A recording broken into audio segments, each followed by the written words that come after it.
Hello and welcome to In Your Corner here on CBS News Philadelphia. I'm Josh Sidorowicz. Over this next half hour, we are looking into issues that could impact your wallet and your peace of mind, from scams to customer service nightmares. We're in your corner, uncovering solutions. Let's get started. CBS News Philadelphia is in your corner with new details about a program to protect consumers in Pennsylvania. The Shapiro administration launched new tools to help Pennsylvanians report scams and predatory practices. There's a new centralized consumer protection hotline to make it easier for consumers to make reports, resolve financial and insurance issues, and access help from the Commonwealth. Governor Shapiro says the initiative to protect consumers will help to fill the void left by weakened federal consumer protections.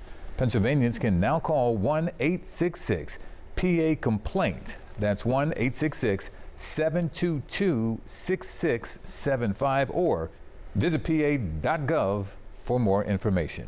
Now that comes as a new report reveals some of your online habits could be putting you at risk. Well, CBS Philadelphia is in your corner to protect you from fraud. Consumer reporter Josh Sidorowicz shares the mistakes that you could be making and also how to fix it. Look, we know more and more of us are being targeted for fraud. New FBI data reveals cyber criminals and online scammers stole a record $16 billion last year. The good news is some easy changes can make a big difference. We have probably all been guilty of it at one point or another. Findings from a new AARP fraud survey reveal 64% of Americans reuse the same password across multiple accounts, which puts all of them at risk if one gets hacked. About half say they've downloaded unverified apps or tapped unknown links on social media to take quizzes, while more than a third say they answer calls, texts, or friend requests from people they don't know. It's a shame that there's nothing really that we can trust out there right now, from our communications devices, from texts and emails and phone calls, to clicking on links, to doing something fun like answering quizzes on social media. It can happen to anybody. It doesn't have to do with age or tech savvy. One of the biggest ways you can protect yourself is by updating your passwords and using a password manager, which is a program designed to help you create and manage different passwords all in one encrypted database. Enabling multi-factor authentication when available also adds an extra layer to the login process. The survey also reveals most of us now recognize that fraud can happen to anybody, regardless of how old you are, how tech savvy you are. But it also found most people still don't report it if it does happen to them. And that's something experts say needs to change, because reporting it is critical in the fight to stop it. I'm Josh Sidorowicz, CBS News, Philadelphia. More millennials are falling into debt. That's according to one of the nation's leading nonprofit credit counseling agencies. CBS News Philadelphia consumer reporter Josh Sidorowicz has a look at how some are working to get a handle on what they owe. 33-year-old Nick March turned to credit cards as a lifeline. At the time, we weren't really making a lot of money to make ends meet, get groceries, that type of thing. We were going to school. But what started as necessity, he says, quickly snowballed as he racked up $28,000 in debt, more than 4 times the current average credit card balance. Definitely a daunting number. Since we didn't really have experience with credit cards before, we just kind of let that get a little bit more out of control, doing a little bit of unnecessary spending. And then it got to a point where we couldn't really pay the interest on it. Faced with rising rent, ballooning interest rates, and stuck with student loans, millennials, the generation born between 1981 and 1995, are now the ones most asking for help to dig out of credit card debt. 43%, the largest group of all new clients coming in, are millennials. Serving clients nationwide, nonprofit credit counseling agency Money Management International said it's a significant trend away from what had been their typical clients in their 40s and 50s. I will say the positive thing about millennials is they are willing to take action. They actually turn out to be the most receptive to financial counseling, making them most likely to overcome their financial challenges. March says MMI worked with his creditors to negotiate lower interest rates into the single digits, setting him up on a plan to pay off his debt within 3 years. Having that sort of like end date of when all of this will be paid off is kind of like the, okay, now we can look at getting a house. Now we can, be free of all of this, and it will feel like a huge weight is lifted off our shoulders. If you typically use a debit card, you'll want to hear this. A South Philly woman learned the hard way that fighting fraud on a debit card isn't the same as a credit card. It can be very different. That's right. And she emailed our consumer reporter, Josh Sidorowicz, for help to get her money back after an unauthorized charge. Several of them showed up on her account. He's in your corner with how you can protect your money. Josh, good morning. Good morning to you. Yeah, no doubt seeing a charge that you do not recognize on your account can be a really unsettling feeling. But dealing with that fraud, as you just heard, could be different depending on the type of card you use. Even when they're not here, they're here. With 6 grandkids and 2 great-grandkids. And all of them, they're my heart. Barbara Ross cherishes the family photos she's got all over her South Philly home. My granddaughter. But she is not a photographer. Where the heck are they? So, oh, here they are. When nearly $500 in charges appeared on her debit card for cameras she didn't buy, she disputed it with TD Bank.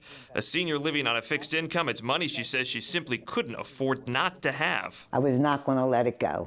Sarah Rathner at NerdWallet says Barbara's case highlights the biggest difference between debit and credit cards when it comes to unauthorized charges. With debit cards, when a fraudulent withdrawal is made, that is actual money withdrawn from your checking account. And that means that you're not going to have that money available to pay other bills until the bank finishes investigating your case. With a credit card, the money is charged to your account, but until you pay your bill, you're not out any actual money. And unlike most credit cards, which carry zero liability for fraud, you could owe up to $50 for debit card fraud. But that's only if you report it right away. But if 48 hours pass before you notice the charge, under federal law, your liability jumps to $500. And after 60 days, you could be on the hook for the full amount.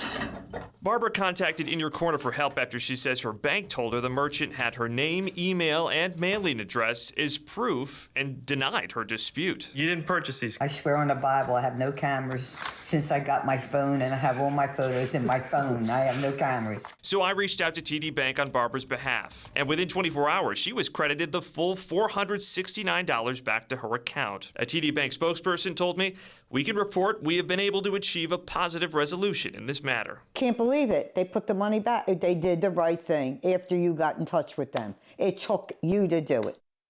I'm glad we could help her out. Barbara said she's certainly grateful, but she was still really frustrated she wasn't refunded when she initially reported it. And I did ask TD Bank about that, but a spokesperson said because of privacy laws, they wouldn't say anything else to me about Barbara's case. So what else can folks do to protect themselves? Well, you know, the simple thing would be we'll just use your credit card, right? But reality is, too, if you've got a checking account, you probably have a debit card, right? So I like this suggestion from NerdWallet. They said you try to keep a lower balance in that account that is attached to the debit card. That way you can limit the damage that's done if someone were to get a hold of that account information. Another thing that they recommend you do too is you can use a prepaid debit card too. Same kind of idea. You limit the damage then with what's on that card if you don't want a credit card or you don't have access to a credit card. Were you there when Barbara was cooking? Barbara was making pork chops.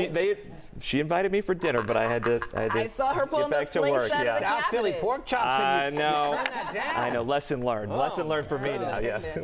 Now I'm hungry. Good advice, Josh. Thank you. And you can contact Josh 2 ways. You can email him at inyourcorner@cbs.com, or you can go ahead and scan that QR code on your screen. That will take you to a contact page as well.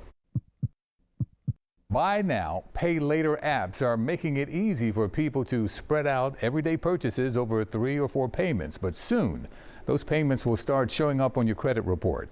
Consumer reporter Josh Sidorowicz explains how it can have a big impact on your credit score if you're not careful.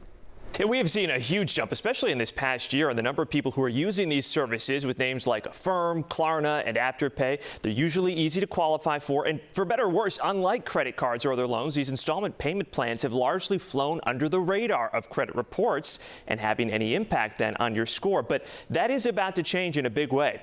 The big 3 U.S. credit bureaus, Experian, Equifax, and TransUnion, they've all recently announced they are going to start including buy now, pay later loans into the calculation of your credit score.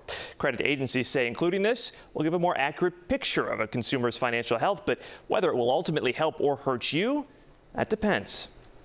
The more examples that you can give to a credit agency that you can manage your debt well, the more positive impact that will have on your credit rating.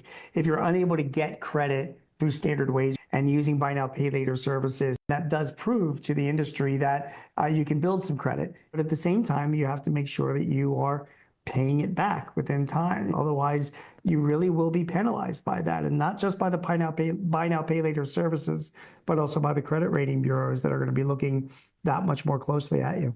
Now, exactly how and when the credit bureaus will start incorporating this data, it's a little different for each. So far, Affirm is the only major buy now, pay later company reporting to any of the three bureaus. But at least for now, Experian says that information is going to stay separate from your core credit data. However they ultimately decide to roll it into the calculation, though, it is going to have an impact because we said it continue to see more people using this option beyond just big purchases. LendingTree just found a quarter of buy now, pay later users are now using installment plans to pay for everyday essentials like groceries. I'm Josh Sidorowicz, CBS News, Philadelphia. In your corner here on CBS News Philadelphia, back in just a moment.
Heart, hustle, home.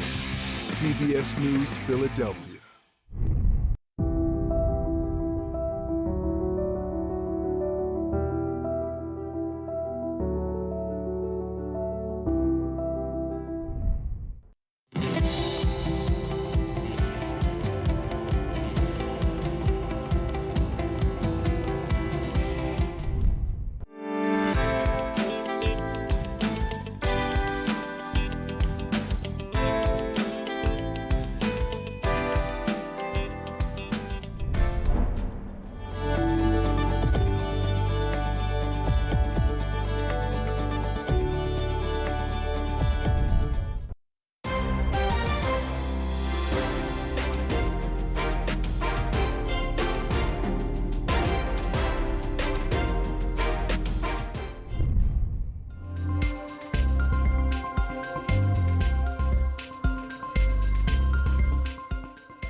We know this community by heart. CBS News Philadelphia. Now you can get your CBS Philadelphia news, weather, and live stream all in one place on the CBS News app. Download it free today.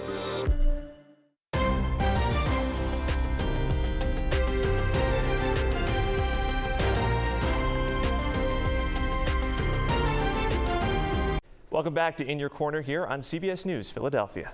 Well, CBS Philadelphia is working to protect you from scams whenever possible. Yeah, a South Jersey woman says someone stole her Facebook account and then used it to try to steal from others. She contacted CBS News Philadelphia consumer reporter Josh Sidorowicz in the hopes of warning others.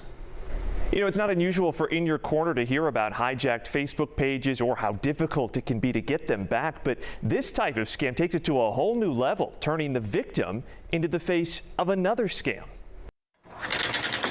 Even on a beautiful day. Oh my God, it's amazing. Sherry Evans still feels like she's got a cloud hanging over her.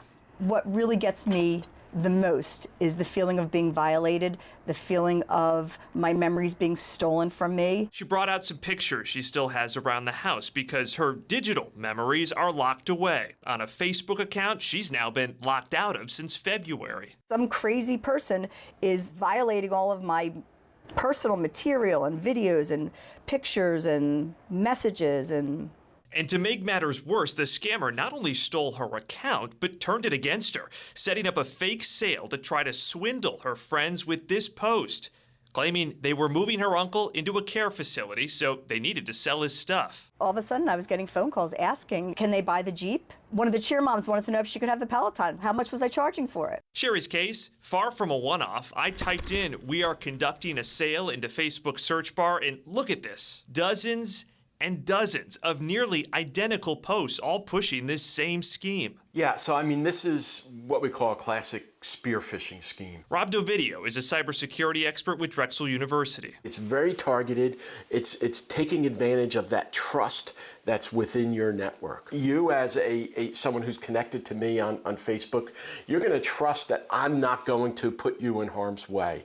And that's what these criminals are taking advantage of. He says the number one thing you can do to protect your account is set up two-factor authentication, which adds another verification step to the login process. It's something Sherry admits she did not have set up, but she does plan to add it if she can ever get her account back. She says she has tried several times but cannot get through to a real person at Meta for help. She is grateful, though, that as far as she knows, none of her friends have fallen for this fake sale. I hope if one person sees this, they will do some of the things that I didn't do. Like, I never changed my Facebook password. I never thought about it.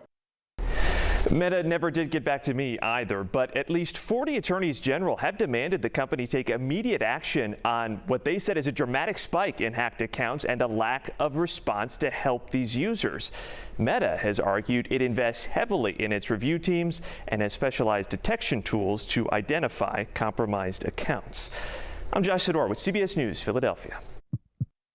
Many of us wish we learned more about personal finances growing up. Now more high schools are stepping up, offering courses in financial literacy, and soon it'll be a graduation requirement for students in Pennsylvania. Our consumer reporter Josh Sidorowicz explains.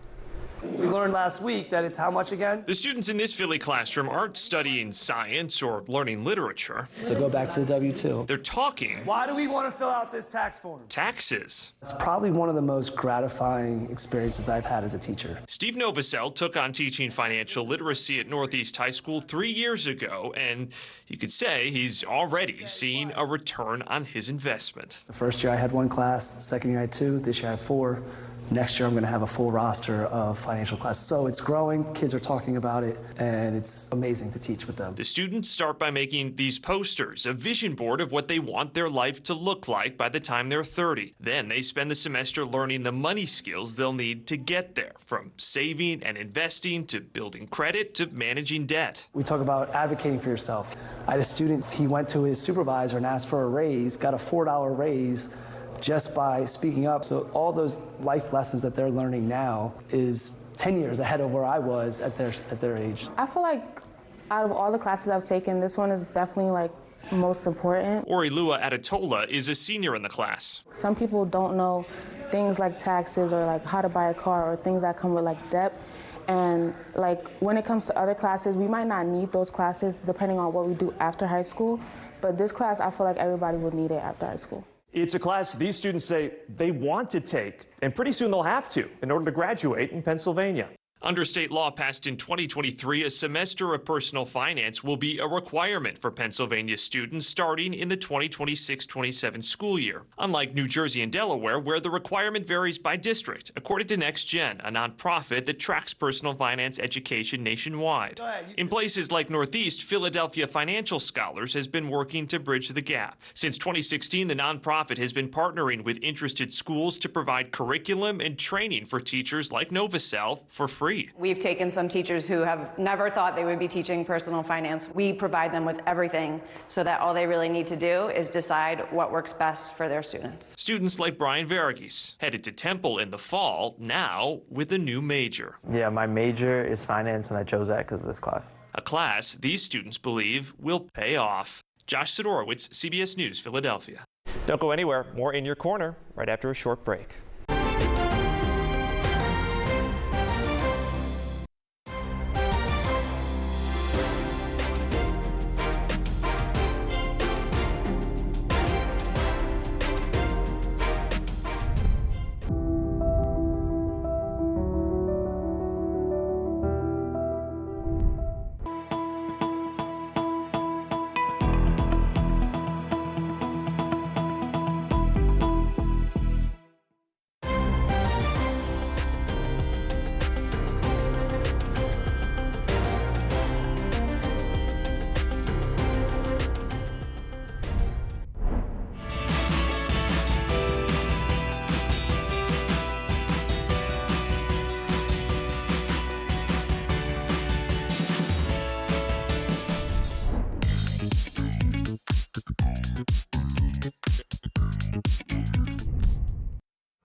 heart, hustle, home.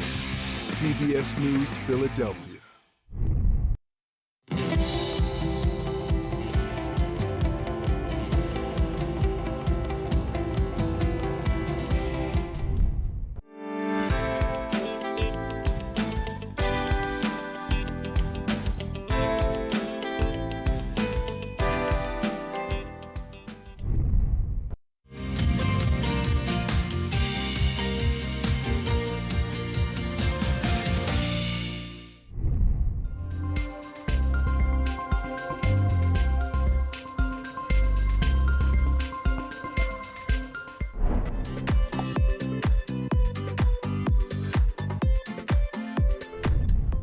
We know this community by heart. CBS News Philadelphia. Now you can get your CBS Philadelphia news, weather, and live stream all in one place on the CBS News app. Download it free today.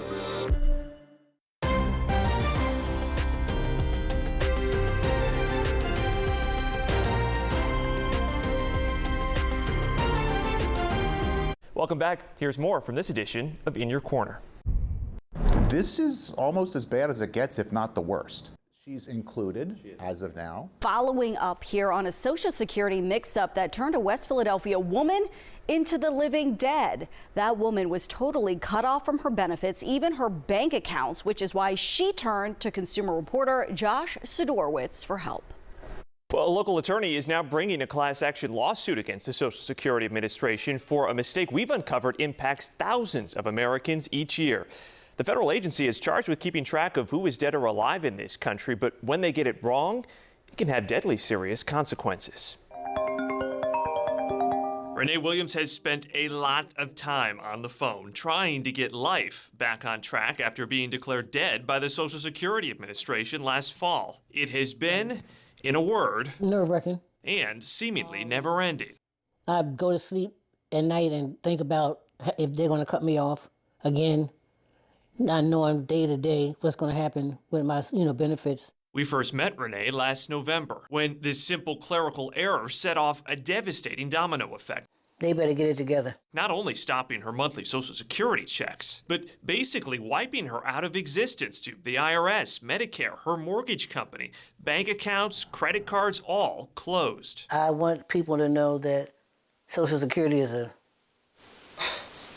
What can we say for TV? A pain in the behind. The Social Security Administration then, like now, maintains its records are, quote, highly accurate. The agency says of the more than 3 million deaths reported every year, less than 1/3 of 1% need to be fixed. Still, that means nearly 10,000 Americans are wrongly declared dead each year. And for Philadelphia consumer attorney Jim Francis, I said, that's it. That is too many. We've got to do something here. After seeing enough of these cases come across his desk over the years, he is now representing a Baltimore family in a proposed class action lawsuit. Their mother was wrongly declared dead in 2023 and had her home foreclosed on. She died before it was resolved. These are all people who are going about their normal lives, and all of a sudden they lose access to all of their benefits, their pension, their medical insurance, and they become financially paralyzed. It's a really serious problem, and in the world of data being misreported, this is almost as bad as it gets, if not the worst. As for Renee, aside from some lingering issues with credit cards, she is largely back on track and feeling better about it, but she stands by her original statement. Pain in the behind, I think is what you said a lot, but I know what you wanted to say. Yeah. Do you still feel that way? Yeah. Well, the SSA has not yet responded to the lawsuit, but of course all of this does come as major changes are underway at the agency. 7,000 employees recently were let go as part of DOGE cuts, and the Trump administration has taken aim at what it says is a problem on the opposite end of this, benefits still being sent to people who are actually dead. A new Inspector General audit found about $300 million in improper payments were made over a 5-year period between 2018 and 2022. I'm Josh Sidorowicz, CBS News, Philadelphia. A South Jersey man was denied a license renewal over a driving record that wasn't his, all because of a case of mistaken identity. He turned to CBS News Philadelphia's consumer reporter Josh Sidorowicz for help and uncovered problems in a system that's mistakenly punishing good drivers when it's meant to keep bad drivers off the road. I try to follow the speed limits all the time. Joe Bruno has always considered himself a good driver. You have to be careful. So he was shocked to get this letter from the New Jersey Motor Vehicle Commission telling him he was no longer eligible to renew his license because he was a problem driver in New York. Just one problem with that. I don't drive in New York. I don't have a license in New York. I don't know what they're talking about. The letter said his name matched a record in the Problem Driver Pointer System. It's a federal database used to ensure that if someone's driving privileges are suspended or revoked in one state, they can't get or renew a license in another state. But CBS News Philadelphia discovered this system designed to keep bad drivers off the road can also wind up causing major headaches for good drivers, simply for having a similar name. Bruno is a very common name, and Joseph Bruno is probably one of the most common Bruno names.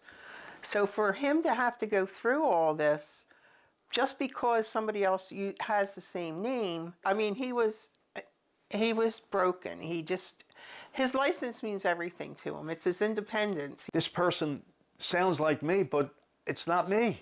What do I do? Bruno was told by MVC workers to contact New York, the state that reported him to the system. New York's DMV told him to send documents including his birth certificate and social security card. They would then review the information and send what's called a no-match letter for Bruno to take back to New Jersey, proving he wasn't the Joe Bruno problem driver. Everything they asked for, we sent them. But 6 weeks later, they were still waiting. I said, I can't understand it. I'm really frustrated. My blood pressure's up. I'm in a bad mood. I can't sleep. And then I looked at Channel 3 and I seen Josh on there helping people. And I said, my wife, this is the last resort. That's when the Brunos emailed me and I started asking questions. And within a few hours, we cut through the red tape, clearing the way for Joe to get his renewed license so he could get back into the driver's seat. We can't thank you enough. I would have never got this far without you, Josh, believe me. You really helped me.